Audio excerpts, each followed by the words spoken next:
ফলতায় যারা বাস করে এই মেয়েটা কি চেনেন? যদি এই মেয়েটাকে চেনেন তাহলে এই মেয়েটাকে অবিলম্বে সঠিক ব্যবস্থা করে দেন।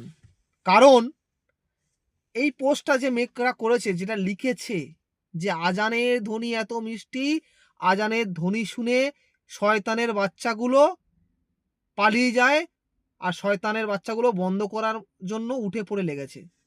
তা আমি বলবো মামনি মাধবী হালদার মেয়েটার নাম, ফলতার বাসিন্দার।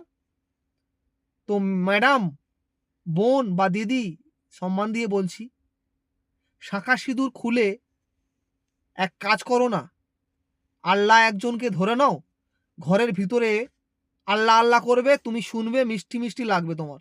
তোমার কাছে মিষ্টি যখন, তুমি মিষ্টি। আর তা না হলে বাংলাদেশে চলে যাও, পাকিস্তানে চলে যাও, সেখানে তুমি আজান গাঁড়ের মধ্যে ঢুকিয়ে নেবে, বুঝলে?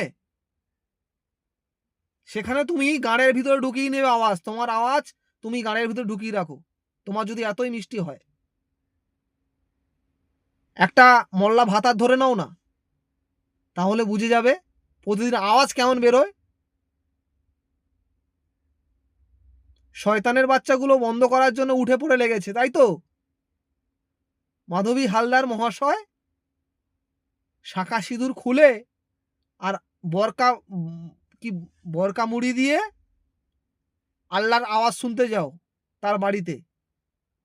আর মাইকের আওয়াজ বন্ধ করার জন্য বলেনি বা খুলে ফেলার জন্য বলেনি, বলেছে মাইকের লাউডটা একটু কম কম করে দিতে, সেইটাই বলেছে, বলেনি খুলে দিতে। ফেক নিউজ ছড়ানোর চেষ্টা করো না।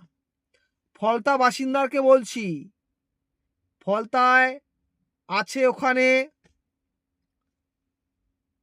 যে সমস্ত হিন্দু সনাতনী যারা এবারে ঝুঁকেগা নেই পুষ্পাকে ঝুঁকিয়ে দিয়েছে, তাদের উদ্দেশ্যে বলছি এই মাধবী হালদারকে দেখে নেন, একে একটা সঠিক ব্যবস্থা করুন, বুঝলেন? না হলে এই মহিলা প্রতিনিয়ত হিন্দুদের নিয়ে বাজে কথা বলে এবং প্রতিনিয়ত মুসলিমদের ভালোবাসা দেখায়। নমস্কার, জয় হিন্দ।